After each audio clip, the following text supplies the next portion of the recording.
क्या खूब लगती हो, बड़ी सुंदर दिखती हो। ये कैसा राज है? राज नहीं, ये तो लेज़र स्किन ट्रीटमेंट की कमाल है। स्किन विजुअल में स्पा में गई थी। क्या मैं भी यहाँ जा सकता हूँ? लेडीज और मेन दोनों जा सकते हैं। हाँ तो राज बताइए, क्या क्या होता है यहाँ पर?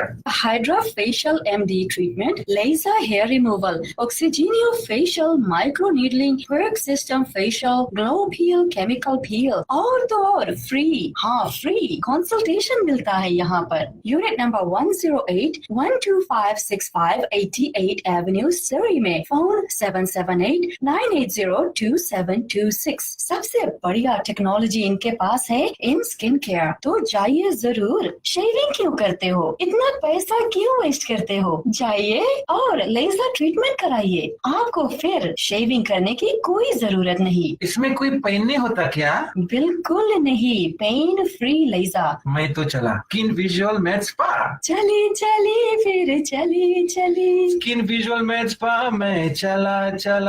मैं तो चला यूनिट नंबर 108 12565 88 एवेन्यू सरी BC। Phone number 778-980-2726। Skin visual में स्पा। लोअर मेनलैंड के निवासियों, एक जरूरी सूचना। ओंटारियो, अल्बर्टा, न्यूफाउंडलैंड में सभी का भूख मिटाने के बाद आपके शहर सरी BC में खुलने जा रहा है Mary Brown's famous chicken and taters. Fried chicken तो आपने बहुत खाए होंगे, लेकिन मेरी ब्राउन्स का फेमस चिकन खाएंगे तो उंगलियां चाटते रह जाएंगे। ज्यादा जानकारी के लिए सुनते रहिए रेडियो बुला मस्ती। Mary Brown's famous chicken and taters coming soon at unit number 101 5680 152nd Street, Surrey, BC.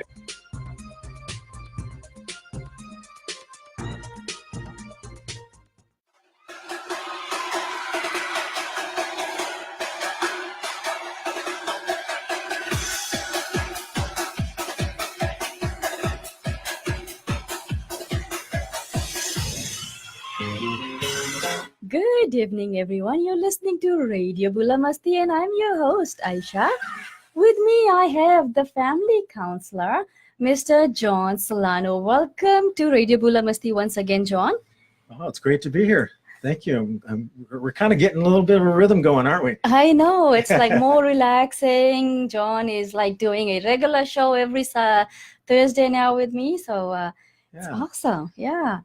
So it's good to be back, and we'll see what kind of trouble we can get into today, huh? So talking about trouble, John, I'm going to ask you a question.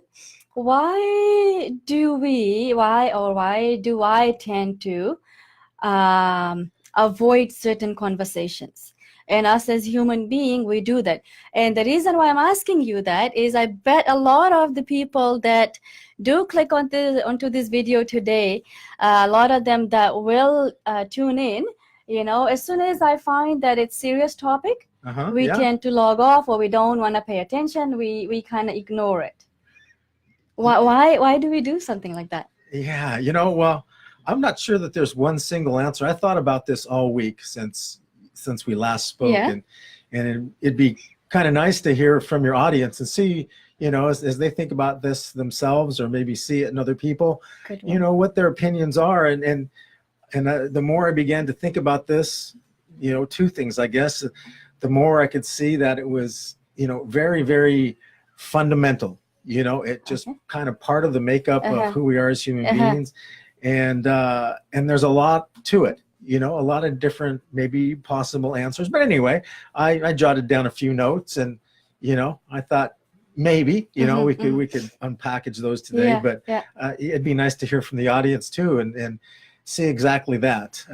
Good one. Yes. So let's challenge the audience to put your comments on why do we not want to hear like serious topic, or because I think everybody's tried to give advice, right? Yes, everybody's tried to give counsel to somebody, whether it's a friend, or a family member, or your own children, or your spouse, or whatever it is. And I think probably more times than not, we don't find ourselves being all that successful, no matter how, you can have a PhD and, and whatever. And it just seems like it's for some reason a tough go. Yeah, it feels good to talk to them when you really want to talk to someone, right?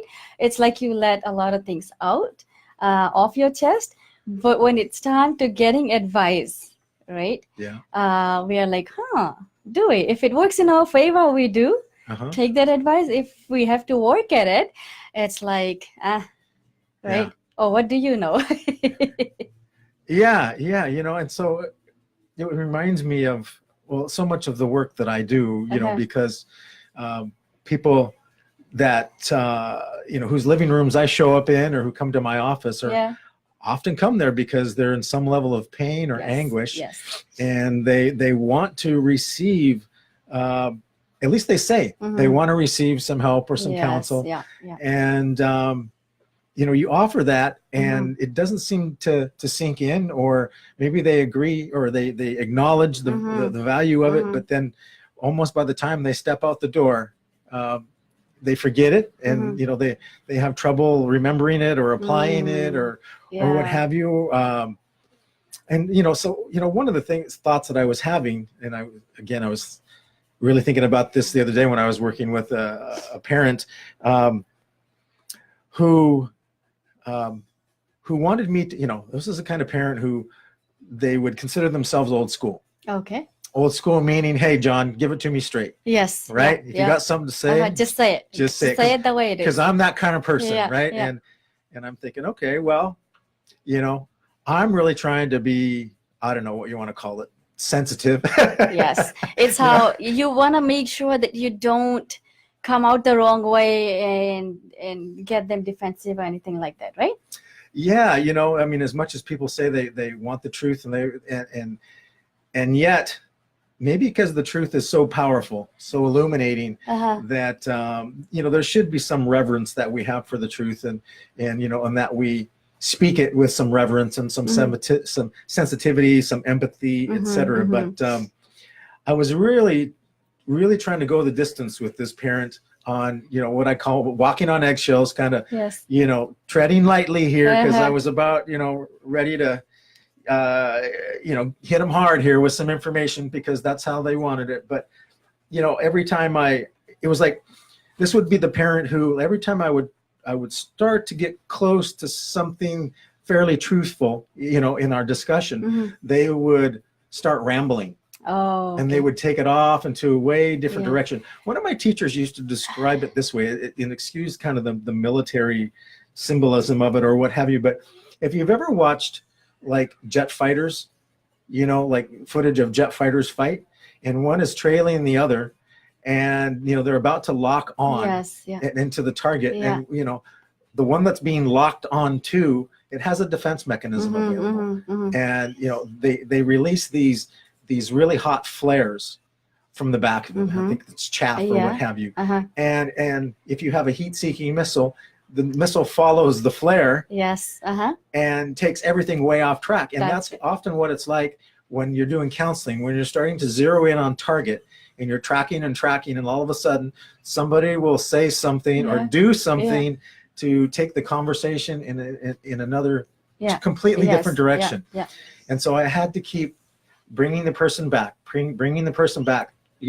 back on track. But there was this evasion that continued to happen, and I wondered what that was about. And I could see the person squirming a bit, and they're, looking a little nervous as I began to connect more and more of the dots, because everybody comes in with a mystery to solve. John, tell me why this is happening.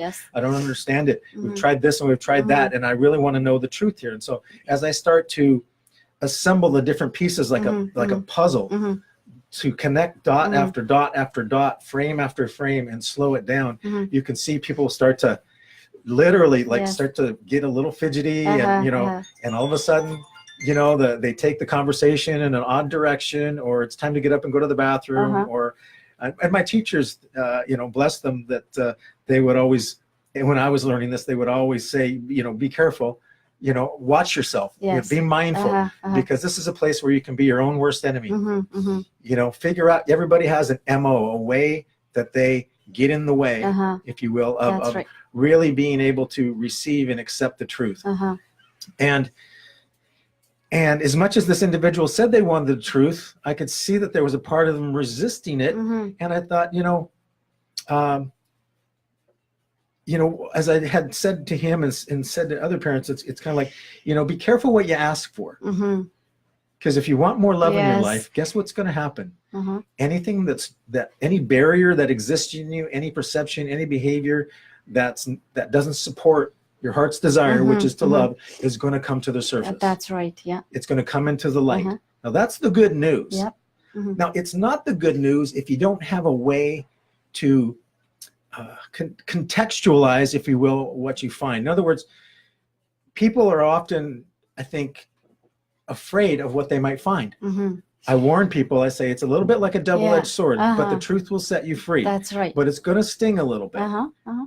Right. And I guess that's what we're trying to say here is quite often when we get onto serious topics, we don't want to listen to it, right? Mhm. And again, the truth does hurt most of the time, right? Truth hurts if you're not prepared for it. So I guess, again, to your point, distracted, right? Get off track. Yeah. Now, last week we talked about snowplowing parents. Yes. Right? Uh-huh. And these are the parents who somehow think, that it's honorable that they don't allow their children to experience any Mhm. hardship or adversity. Mm-hmm. Mm-hmm. Right? We're up against a little bit of that. That's right. That idea, because I think a mature person knows that there is a price to pay. Mm-hmm. Yeah, I always say that to my parents on my Tuesday night parent Mhm, leadership mhm. group. The group is free, but make no mistake, There's a price to pay. there is a price to pay. Yeah. You must give me something. You Yeah, must give something up, Right. right? Yeah. And Uh-huh. another thing I often say to people, if you're seeing me right now, or I'm in your home, you're already getting stung. Mm-hmm. Mm-hmm. That's life. That's right. Right? Yeah. Uh-huh. But the choice you get to make is whether you get stung for a good cause or not. That's right. There's needless suffering, Yes. and then there's suffering that makes us better people. Uh-huh. And in order to withstand, if you will, the sting, we have to know, we have to have some confidence, we have to have something in us that tells us that it's meaningful. Mm-hmm. When people don't have that, Mm-hmm. then they avoid it altogether because they That's don't know right, what yeah, to do with yeah. the sting. They don't know what to do Mhm. with the anxiety or the Yeah, fear. yeah. They don't understand that actually that's a good sign. Yeah. Yeah. It means it's an excitement. You're about to get a Mhm, breakthrough. You're mhm. about to move into some new exciting part of Mhm, yourself. mhm. You're about to be set free. Yeah. Yeah. Quite often I feel that we are ready to complain about the other person. So we go there and we complain that so-and-so is not working well versus what am I doing wrong? Or what can I do, not doing wrong in that sense? What can I do different to deal with a certain situation? So I think to your point, when they find out that the problem is, or that you personally have to do the work, then we are like, oh no, Oh, let's party's take over. a run. Party's over. Yeah. Yeah. Right. Let's take a run. And Yeah. Yeah. so So that's an interesting, like, another piece of something that I wanted to unpackage a much more, here we are, we're Mhm, asking the mhm. question, like when we get into these serious and deep conversations, maybe people want to tune out or what have you, but what you just mentioned is a deeper piece that I wanted to talk about for sure. Okay, yes. As to, why is it that people, people as human beings, we tend to gravitate a bit to the negative. Mhm. We'd rather point out somebody else's faults. We'd rather, That's right. complain about something. Yes. Um, Because there is a problem. There is a problem. That's why you are complaining, right? You see a problem, that's why you're complaining, but you don't see anything lacking in you, right. right? So that's why we go to talk about, or we are negative towards the situation.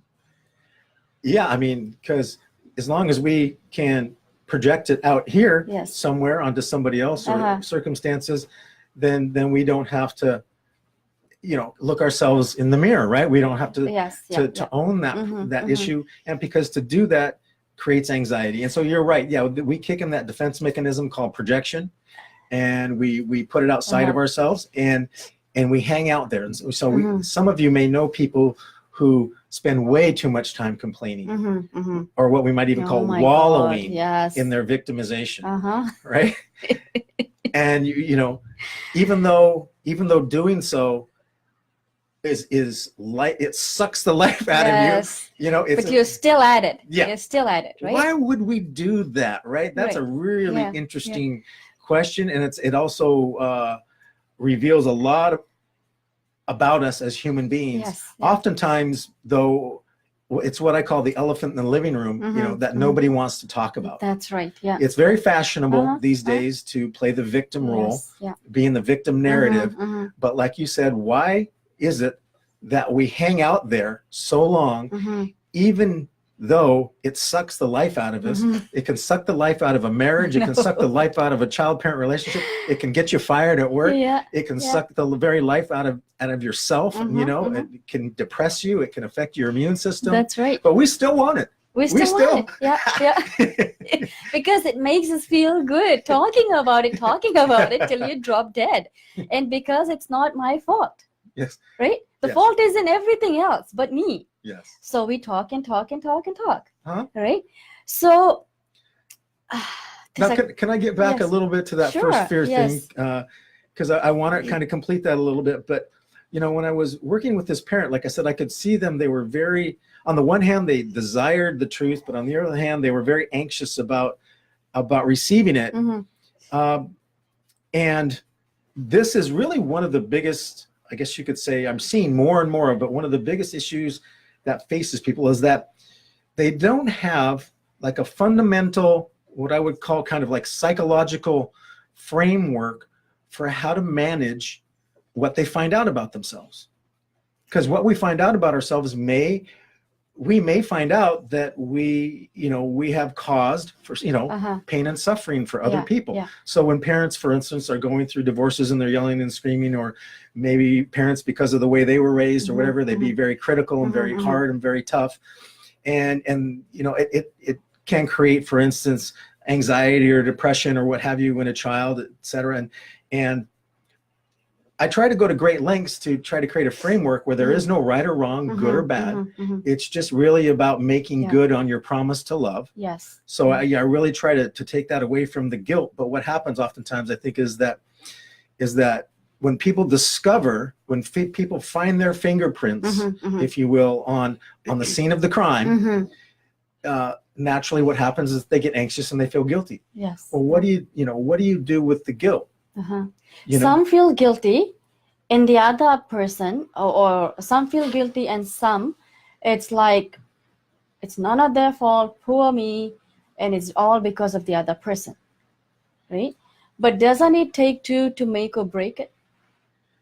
Make or break a relationship? Probably yes and no. It was interesting. I've been trying to develop some ideas, and maybe I mentioned this, I can't remember, for parents who are going through divorce, child custody issues, right? And I call it the 2-lane road and the 1-lane road. And, you know, oftentimes parents who go through, or who have tension or conflict or animosity, things of this nature, they don't co-parent very well. Yes. You know, in separation. And it's almost like two warring countries who are both sovereign. You know, they can both kind of make their own rules around what discipline is and set boundaries, and they kind of get mad at each other because, you know, a parent will try to establish boundaries in their home, and then the child goes to the other home, and then the parent gets mad at that parent because they're not enforcing the boundaries or consequences that were laid in the other home, and vice versa. Poor kids get caught in the middle. Yeah. And I said, okay, well, you know, I'm kind of thinking this, well, what would, if I were sitting down with two parents, I'd say, I know that you both love your son or your daughter, right? And you would never want to do anything to, to damage them or to cause them to be anxious or depressed. You'd like to change the situation. But the way you've got this set up is that it's a 2-lane road. In other words, you want to make this better, but the traditional way of looking at it is that it'll get better if you and the other parent both make a contribution. So in other words, contribution of what? Okay, well, somebody might say, well, I don't feel appreciated by the other parent, that they're not appreciating my efforts. The other parent says, well, I feel the same way. They're not appreciating me either. So I say, well, if you both practiced appreciating each other, then you're saying you could have a good relationship, a good parenting, co-parenting relationship. But here's the deal. That sounds good on the surface. It takes two to tango. It's a two-lane road. So you're saying if I contribute 100% and you contribute 100%, it's going to work, right? However, the reality is that we're both imperfect human beings. That's true. So you may be thinking one day, or I may be thinking, you know, gee, I extended the olive branch today. I gave you some appreciation today, just as we wrote down in the agreement, right? And then you show up and you don't really appreciate me all that much today. No, not in that sense. Yeah, in that sense, I can already see trouble. Yeah. Because, I did so much and I did so much. I did that, you did that, right? No, not in that sense. Yeah. So I'm just, I wanted to explain a little bit because I think it might, some of it might apply, and I'm trying to get my head around what you're saying as well. But what I ended up saying to these parents is that, can you see that your strategy for relationship here, this co-parenting relationship, is destined for failure? Because neither one of you are perfect. Yeah. And there's going to be a time when one of you doesn't show up 100%. When one of you is going to show up at only 50%, and that means the other person is going to show up at 150% to get the 200. Yeah, but if there's understanding, then the 50 and the 100 should work. Understanding? Between the two of them. What would the understanding be? That it's okay. You did 50%, I did 100%. It's no big deal. It's our kids, our children. Right. Maybe next time when I can't do the 100%, maybe you'll cover the 100% and I'll be able to do the 50%. Right. Right. Exactly. Which is kind of where I was leading the conversation with this couple, because they really could not depend on a technical divorce agreement. The divorce agreement said you got to show up this way and you've got to show up this way, but that isn't going to happen because life isn't that way. So you're right. You're going to have to really set up a moral understanding. There's got to be some sort of deeper framework upon which we are going to have this relationship, because we're both going to come up short. So, you know, an understanding might be something like give each other the benefit of the doubt always. Yeah. Always assume the best. That could be part of our moral kind of ethical framework underneath. So if today I show up at 50%, you're going to extend to me, you know, the benefit of the doubt. Yes. You're not going to take it personal and go, John's trying to hurt me today. And you're not going to go down that road of resentment and then entitlement and indulgence. But I was saying, you know, there will be times that you're going to come up short. So this is going to require a deeper moral framework that you two could agree to. The other possibility is that you could go the 150, you could go the 140, whatever it is, not based upon what the other parent gives, but based upon the love that you have for your child. That's right. Yeah. And again, for those of you listening out there, we are talking about separation issues and the best way to work together in making sure the kid don't get affected and your separation goes as easy as can. No, it's not pleasant. No one wants it. But again, it's something that we have to deal with it. What's the best way? And you know, kind of how this applies to what we were talking about earlier about why change is so slow, or why people don't want to make changes. Both parents usually want things to change for the better, but they're hanging on to something. Yeah, it's not knowing how to make it work. Let's say each of them, they're separated because each of them has a story to tell about how hurt they are by the other. Yeah, yeah. So now they don't trust each other. So now I'm asking them to trust. If you give 100%, I'll give 100%. But you don't trust me. Yeah. Right?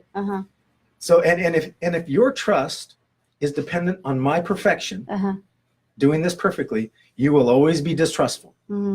You've got to find another way to another paradigm in which to do this, or find a way to to let go of the distrust. Because as long as both parties hang on to that narrative, that's victim narrative, that I've been hurt and there's a reason why I distrust, as long as they can hang on to that, as much as they say they want to change, they never will. Wow. They've got to find a better reason than that. Yeah. Yeah. You know. But the thing is, what I find is, why should I change? I'm not the one that's wrong. Uh-huh. I don't have a problem. Why should I change? Right? Yeah. So then that's the whole battle throughout. And then the relationship just keeps getting ugly between the couples, or you know, the relationship between the two keeps getting worse. The kids get involved. And then there comes the brainwashing of the kids to keep the kids on their side. Right. Yeah. Right. Yeah. So to me, we are harming the kids quite a bit by brainwashing them. Right. Right. What are some of the other consequences, John, by brainwashing our kids? And by brainwashing our kids, I mean, you're telling the kid that the other parent is not good enough, or the other parent isn't doing enough, the other parent isn't, you know, cooperating. Everything bad or negative about the other person you can come up with, you will tell the kid. Right. Yeah. Right. So what are some of the consequences for that? Well, you know, I mean, first and foremost, I guess you could say that, you know, that our children look up to us to be voices of reason. You know, they look up to us to, you know, to be mentally stable, to be optimistic, to, you know, to be hopeful, you know, and so when separation or divorce happens and it's destabilizing, you know, my complaining about the other parent, pointing out all their defects and, you know, is really a sign of weakness. So the person that is putting all this negative to that person, it's not negative, because they think they're doing the honorable thing. They often think they're trying to protect their children. Yes. So by telling, even though you're thinking that it's the right thing to do, by telling your kid about the other parent, you are harming your child. That's right, because if you can imagine, I mean, and it's hard for us as adults sometimes to imagine that we're little people, you know, we're completely dependent on our adults for our very life and our very survival. And so any emotional upset or emotional instability on our part is really anxiety producing for the child. You know, so you might have a parent who's thinking they're in the right and that other parent is so wrong, et cetera, and spewing out all this, but it's coming out in a very emotionally reactive way, a very emotionally chaotic way, an unstable way. That scares the child. The child needs to know that whatever we're going through, everything's going to be okay. Right? And so it subconsciously, it's scary to watch a parent, even though they think they're in the right, to become emotionally unstable or overly zealous.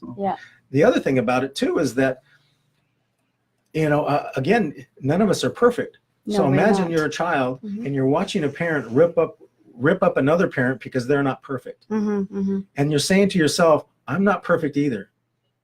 It's only a matter of time before I'm the one who's getting yelled at. Yes. I'm the one who's going to be the subject of this, you know, tsunami, this tidal wave of, you know, shame and guilt. And yeah, absolutely. So there's a tremendous amount of anxiety that gets created when, you know, when we get stuck in that, you know, in that paradigm or in that kind of idea that we're protecting our children by complaining and being critical of the other parent. Yeah. Now, didn't you say that was going to be considered as child abuse? Yeah, the World Health Organization, from what I read, is, and I think I put up the link from last week, is considering legislation to make parent alienation a form of child abuse. Yeah. And I suppose along with that, there'll be some legal consequences for the parent who does go down that road and does, you know, end up negatively influencing the minds of their children. So, it's being taken seriously, and it should have been a long time ago. Exactly. I totally agree. Because we are torturing our kids quite a bit. Their kids, they didn't ask the parents to get divorced. It's the parents that didn't get along. So why do the kids have to suffer through this? It's bad enough that the kids see their parents living in separate homes, right? Mhm. And be with the parents all the time together. And then on top of that, all this brainwashing and the drama going on. And there, if they see the other person, now let's say, okay, so the separation is done. The kids are being brainwashed. And now what we have is the child support piece, Mhm. right? I mean, they got joint custody or however it was done, right? Right. Now it's the child support piece. I hear from so many people that the other partner isn't paying enough child support, Mhm. doesn't want to pay. So the one parent has to struggle alone, Right. or the other parent is paying, but it's never enough for the one parent. So I know it's not easy raising kids. I know that. It's not easy raising kids on your own, but there has to be a limit, and it has to be fair as well. Yeah, Right? the custody and The custody and then the child support. Where support I see arrangements, yeah. that what happens is they try to fudge the amount they get. So they got someone in their home looking after the kids. They're not paying any babysitting money. Yeah. But they're claiming that amount to get more subsidized. So Right? do you think that that's a, what do you want to call that? Kind of a mean thing to do? I think it is. Why do you think people would want to be mean? What's that about? I feel like it's a way of getting back Okay. to the other person. Revenge. It's revenge, Right. right? Uh-huh. I'm gonna hurt him in every way possible. And dare not that person go and date someone or have someone else in their life, because all hell's gonna break loose, right? And the reason why I'm saying this is it's not intended or targeted towards anyone. I've been hearing about these things for so long. Yeah. Right? From different people. I have been seeing it happen. So it gets to a point where the other spouse stops paying because they can't keep up with the payments, right? It's they either stop or they just can't afford it, so they find other means of not having to pay the extra money. Right. So what I'm trying to say is be fair. Don't try to get back to the other person with or try to hurt them in whichever way possible. Yes, divorce is ugly. It's painful. Yeah. Yeah. But you guys are not together anymore. Yeah. Make it as peaceful as possible. You know, and yeah, you know, when thinking about, well, I was going to say, you know, like support payments, etc. You know, and this is, like you said, where it gets tough, because I mean, I think everybody would want to. I think everybody would want to, maybe not. And I think, like you're right, I think this gets influenced by the pain and suffering that both of the parents feel, and again, some of the feeling of victimization, and from that there's this revenge motive. Yeah. You know, it took both the parents to bring the child or their children in this world, right? So yes, I totally agree 110% that the spouse should pay child support. You should. The other parent should be there, involved in doing everything the kid is involved in. But because of anger between the two, it's sometimes unbearable for them to get along. Yeah, it gets tricky in there, you know, for sure. I mean, I'm sure in some of the situations that you've heard of as well, where, you know, let's say one parent has, you know, kind of primary residence, if you will, and decides to make some financial decisions, like they want to involve their son or daughter in a lot of different activities, and then the other parent is going, but I can't afford that. And now somehow the parent who can't afford it is bound to pay, if you will, because somehow it's in the child's best interest, and somehow it's going to make, you know, kind of like make their children better children if they're involved in these activities. So you have to pay. Yeah.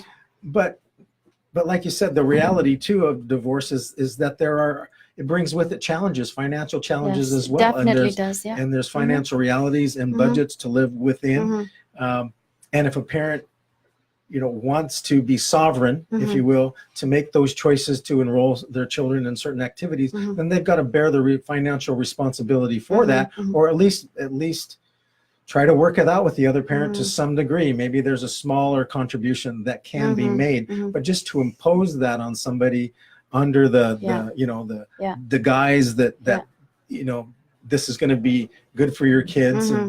Well, it's also good for kids to to understand the realities of life. Definitely, yeah. We were able to afford a certain lifestyle before. Now, because of choices we've made, no, we can't. We all have to live with that, and we all have to tighten our budget, our belts, and trim our budget, and that's reality. I wish it was like that. Yeah. But it's like, what else can I do to gouge more? Right? Just to hurt that person, because that's the only way you can hurt him now, or her now, right? Yeah. So it is sad it happens, but I just, we are all human. We are not perfect, like you said, but still there could be effort made to be more civil. The person who's getting revenge like that, right? And then, using a child, in order, like dishonorably, you need to pay this much because it's the honorable thing to do for your children. When in truth, I'm using this child as a sword in order to stick it to you. What do you think that person's missing in their psychological framework that would allow them to drop the sword of revenge? See, that's what I'm talking about. Like there's so a why missing, is that person doing something like that? What is it this person didn't get when the operating system in a computer? Like, what is it this person just did not get from their upbringing that would allow them to be able to exercise forgiveness and mercy, or compassion, or empathy, especially in times of trial? Okay, so I'm going to reword that a little bit. So the person that is trying to play that game, right, has obviously or is obviously lacking something when they were being brought up, right? They were lacking something where they don't understand forgiveness or giving. That would be one way of kind of saying it. Yeah, what did they didn't get, or what did they reject, is another way to say it. Their parents may have brought them up to understand, that revenge is, you dig two graves, right? I mean, it's like there's a lot of different wisdom teachings that point to the mistake of revenge. So we either didn't get it or we rejected it. And you know what the saddest part is you cannot talk to the other person to come to terms. There is no talking to the other person because they will not listen. Right? It's almost like trying to talk to somebody who's intoxicated. Good way of putting it, yes. And I often will say this too, it's like some people, in order to live with themselves, if you will, or kind of cope with life, will turn to something like alcohol, drugs, whatever, to alter their brain chemistry or whatever, and create an altered state, which we might call intoxication. Other people turn to, other things like thoughts. If you could imagine a bottle of revenge, right? This person is constantly taking swigs out of the bottle of revenge, right? And it leads to some level of intoxication. You can't talk to the person after a while, right? They're so, they've so much of that has been absorbed into their body, if you will, that it may take some time, or circumstances or whatever for them to detox practically off the toxicity of what that is. But it's revenge can be very intoxicating, and when you get enough of it or a big dose of it, it's hard to talk to anybody. That's right. So again, it's the idea, well, what is it that's lacking in this person that they can't say no? Like that they don't know that there's a line in the sand, a boundary that says, revenge, is not the way to go.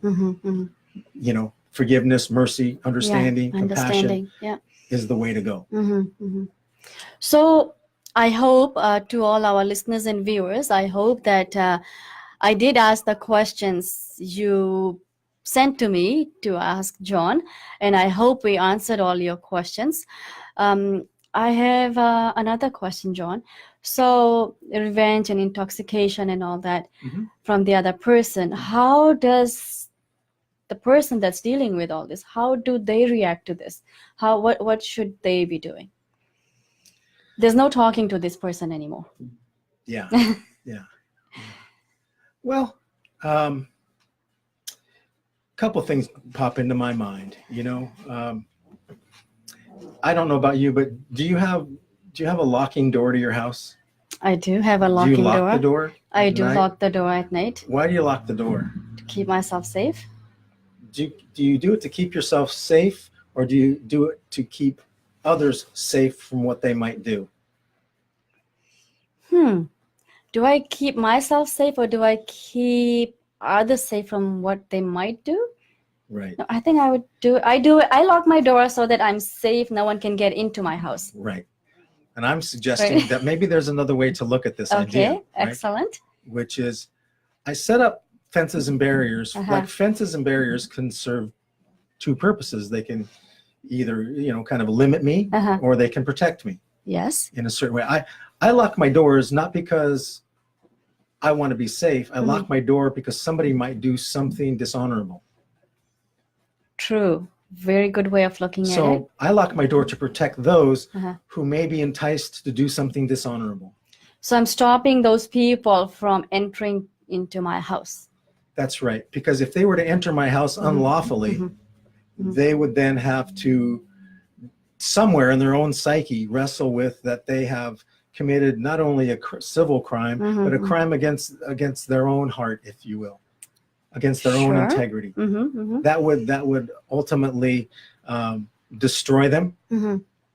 So if I really care about my fellow man and my, if you will, my brother, then I care for him. I don't just care for myself and protect myself. I also set up the barrier to protect you from what you might do. Okay. So what I want to suggest is that if we have people in our lives who may violate us, who may infringe upon us, either physically or psychologically or emotionally, it is then right to set up a boundary. Not certainly I can protect myself, but I do it to protect them too. And it is a loving act that I do. So I'm always charged with the responsibility of being loving. Yeah. To love myself and to love my neighbor, if you will. And if my neighbor is tempted to commit a crime, then I will do what's necessary to stop him, to create a barrier from it happening. So I think looking at it that way, we can then feel confident that in going to court and setting up some sort of a proper order or a restraining order or what have you, that those things can be done in love, not from revenge, not from just protecting myself and that I don't want to be victimized, but I can take a more progressive or like a more proactive, more confident stance in knowing what I'm doing is good for the both of us. So I thought I ran out of questions, but I just have one more question from the conversation, from your answer. So we don't have money. Both the couples are fighting. One wants more child support. The other one can't afford it, right? But you couldn't come to terms now. So now you're going to court. Right. You guys one couldn't afford to live without extra support, right? Yeah. Child support, and one couldn't afford to pay. Right. But now you guys can afford a lawyer to go represent you in court. Right. Now, could you not have used that money towards the child, your kids, right? Right. Or use that money that you're going to pay the lawyer to raise the child. Right. So isn't that a waste of money going to court, trying to hire a lawyer, instead of not being stubborn and revengeful and deal with it between the two of you? Yeah, absolutely. Absolutely. I've always said, try to stay as far away from court as you possibly can. Exactly, yeah. Because what can the judges do, right? Yeah. Other than try to take their best shot at doing something that doesn't do too much damage. And lawyers are not cheap. No. Thank God, knock on wood, I've never had to use one so far, but I know they're not cheap. That's right. Right? Yeah. It's an adversarial system. Yeah. Even if you win, you don't. Yeah, exactly. So. Yeah. So why do you have to be so aggressive, so mean, so revengeful, so negative, that you have to get to that point and come up with the money that you couldn't afford from, in the first place? It seems unreasonable, isn't it? Right, exactly. So, part of me goes, well, then why are people acting irrational? What causes people to act irrational? I answer that for me, John. Well, again, intoxication. What is the intoxicating thing that they're dealing with? Yeah. We could say, I would say probably one of the biggest things is guilt. Mm-hmm. Okay, there's a child in the middle of you two. Neither one of you really has enough money to, to maybe afford the things that you like, or maybe to raise the child in an adequate way. And that's no one's fault. It's just how life is sometimes. So now you feel guilty as a parent that you're not able to provide like you'd like to provide. You also feel guilty about the your marriage fell apart. You're feeling guilty about the future. So there's just a ton of reasons to really feel guilty. And when people can't manage that, again, when we don't have a psychological narrative or framework to be able to find some innocence in it, some forgiveness and some compassion, we have to kind of project it out like a scapegoat. I have to scapegoat you. I have to make you out to be the bad person to try to get you to carry all the guilt. Right? Why? Because I can't come to terms with the guilt right now. And it's again, this guilt feeling and this victim position is very fashionable, right? True. But it's insane. There's an insanity to it. There's an irrationality to it. Yes. Like they say, you can't get blood out of a turnip on this one, right? You may want $1,000 a month, but it's just not going to happen. Yeah. And so that's one way to pursue it. Yeah. Another way to pursue it might be, well, why is this person feeling entitled to this? Well, maybe they feel hard done by in the relationship. Maybe they feel like they've made many sacrifices and were never appreciated. So now, now they want their, it's having so much expectation, and it's all about me, right? So I told you that there was a kind of a deeper kind of story I wanted to tell about this idea that we're talking about, right? Is that okay if I unpackage this? Oh, sure. Yes, okay. Please do. I think I'd mentioned to you guys that that I pretty much don't get any of my teaching or my news or anything like that on mainstream. I mostly am part of, I guess, what they call these days the intellectual dark web. Yeah. You're behind the scene trying to help. I kind of surprised myself like about a month ago, and I thought, oh my God, am I part of the intellectual dark web? Like, what does that mean? And I had to Google it and everything to see if it was bad or whatever. Now we got you on the bright side here. The whole world is listening to you and watching you. And so you're all part of it now. You're all part of that intellectual dark web. I'll tell you that. But anyway, no, that was it's just kind of like all this kind of information and stuff that happens kind of behind the curtains, if you will. We don't get to see it a lot. Yes. Anyway, and I watch a lot of debates and a lot of teachings and wisdom teaching stuff like that, and panel discussions and things. And one of the ones I was watching recently, I follow a guy named Larry Elder. Okay. He's out of the States. He's African American. And he was a lawyer. Now he has a radio show, and then he was doing a TV show. And I think he was taking over for somebody, and there was a panel. But the panel was taking on the topic, of course, this is popular in the United States, an issue, is the Black Lives Matter movement. Okay. Sure, probably people have heard of it here. One of the pieces of that discussion is around, how many Black people are killed at the hands of non-Black people per year, and that there's this idea that white police officers kill more Black people every year, and things of this nature.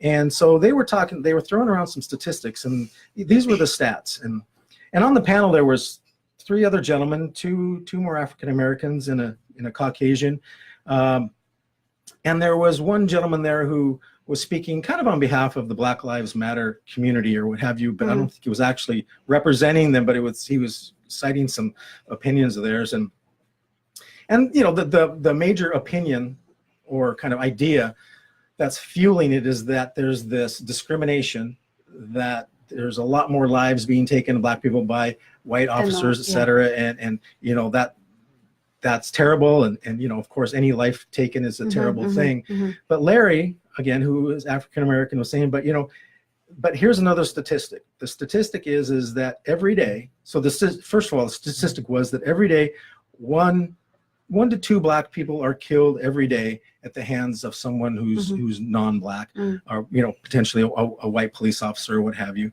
But also every day, 20 Black people are killed by other Black people.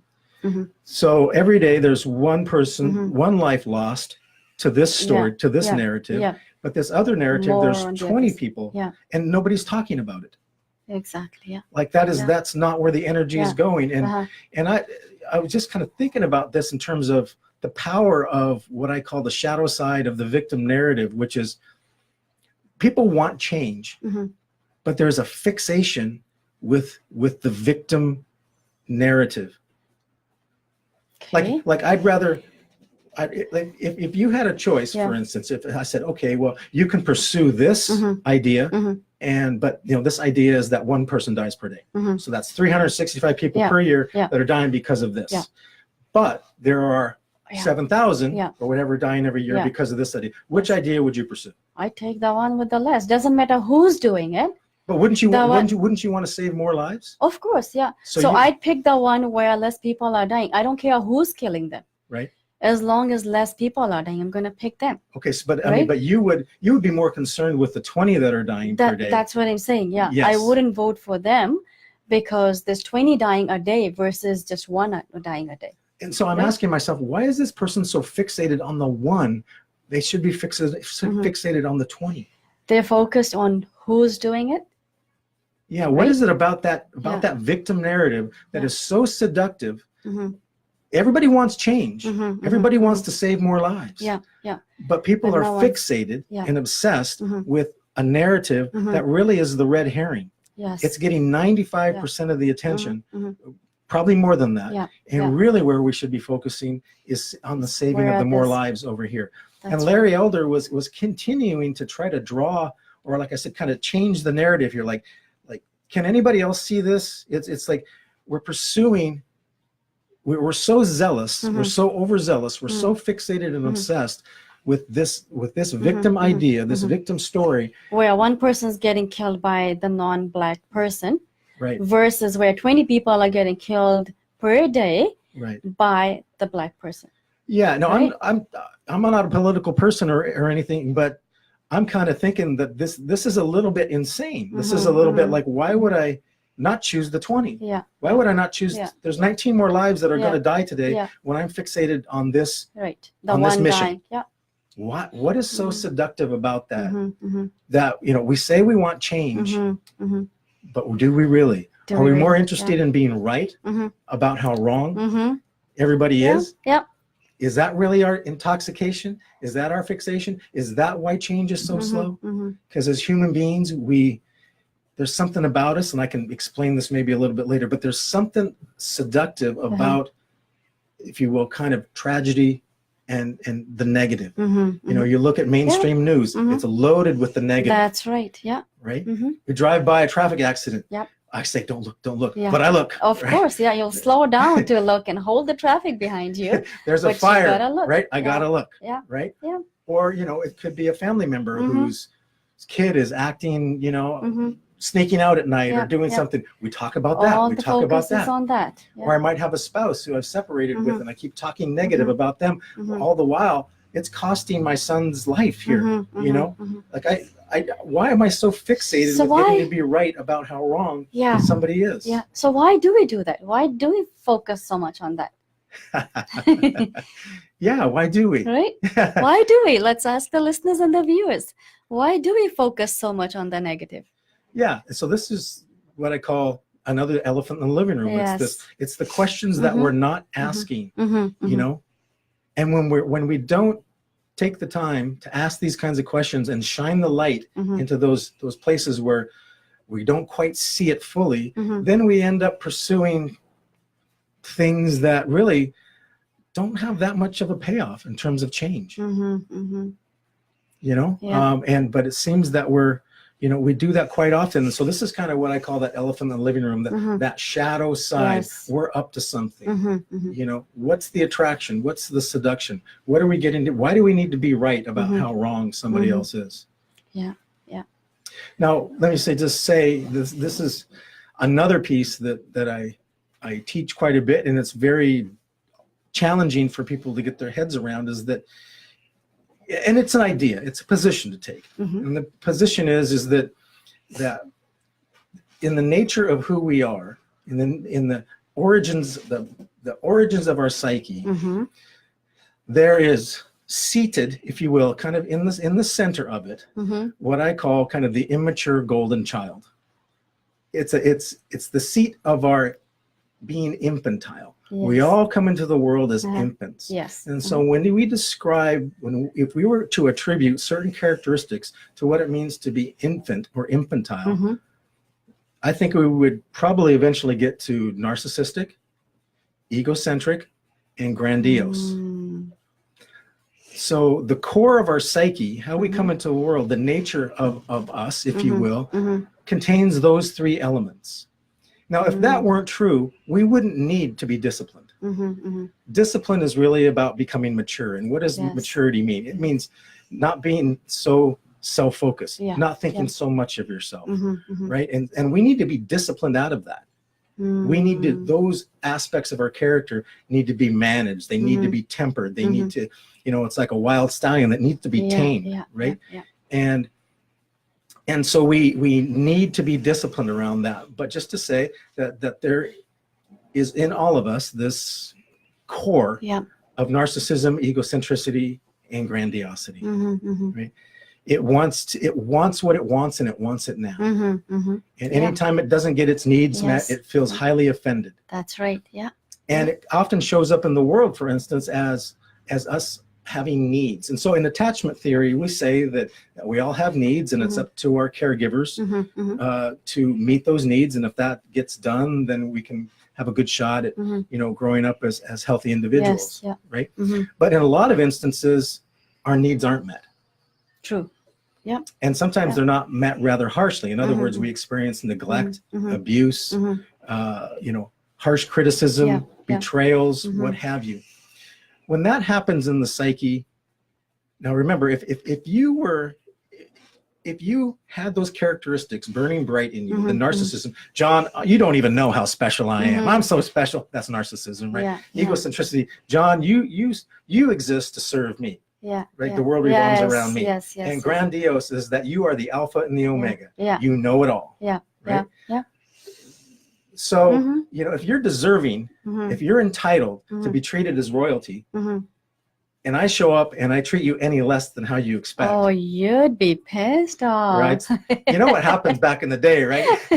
If a servant didn't kind of show up with bells and whistles for the That's nobility, right. Yeah. off You with your better head. watch out. Yes. Yeah. right? Mhm. Severe revenge, Yeah. severe punishment. Mhm. That's what resides in the core of the psyche. So Mhm. when we don't get what we feel entitled to, Mhm. and we Mhm. feel robbed of Mhm. something, Mhm. then that inflames. Yes. So on the surface, we feel hurt. Yes. Uh-huh. So, and underneath, Mhm. we're angry. Mm. So on the surface, there's a victim narrative. Yes. Underneath, there's revenge, Yes. Oh, I see. Okay. Mm-hmm. right? Yeah. So if you, and I would say it this way too, if you take something precious from me, or somebody takes something precious from Yeah, you, they break yeah. into your house, Yeah. take something precious. Yeah. Do you want it back? Of course I Absolutely. do. Absolutely. Yes. It was a terrible violation, wasn't it? Yes. That they took something That's super. right. Yeah. Now, should this person be punished then? Of course, Yes. definitely. And how would you like them to be punished? I don't know. Just give me my stuff back Yeah. first. Give me, then yeah, I reserve the right And never to do it again. Now, see, you're making that statement from being a mature woman, though. But imagine if you were an infant. If you were super infantile, Yeah. you'd want it back, Mm-hmm. but you wouldn't want just a little hand slap. You Yeah, would, yeah. you'd want them to feel the pain that you felt, Yeah. I guess. plus a little more maybe. See, I would say that's the revenge motive. Yeah. Like Oh, I see. revenge Okay. is I want payback. I'm going to make you feel how I felt plus more. Oh, I get it. Okay. Yeah. Yeah. I'm going to make you feel like I'm going to make you feel worse than I felt. Yeah. No, just give me my stuff back and Yeah. don't do it again. Don't ever touch it again. So you see, I'm very committed to the cause though. Yeah. So somebody says, John, but all this complaining, I thought you wanted to change, right?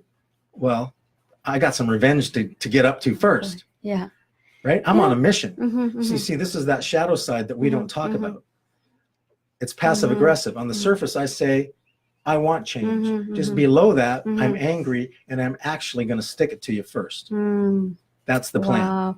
I think it's a very good topic that we should start fresh on next week, Thursday, John. Yeah.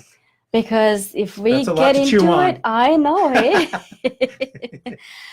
Yes, because once we get into it, we'll be here for another couple hours, right? Yeah. But I would like to start fresh. I think next week's topic should be being that narcissist person and passive aggressive, right? How and what and how to deal with them and all that kind of stuff. How does that sound?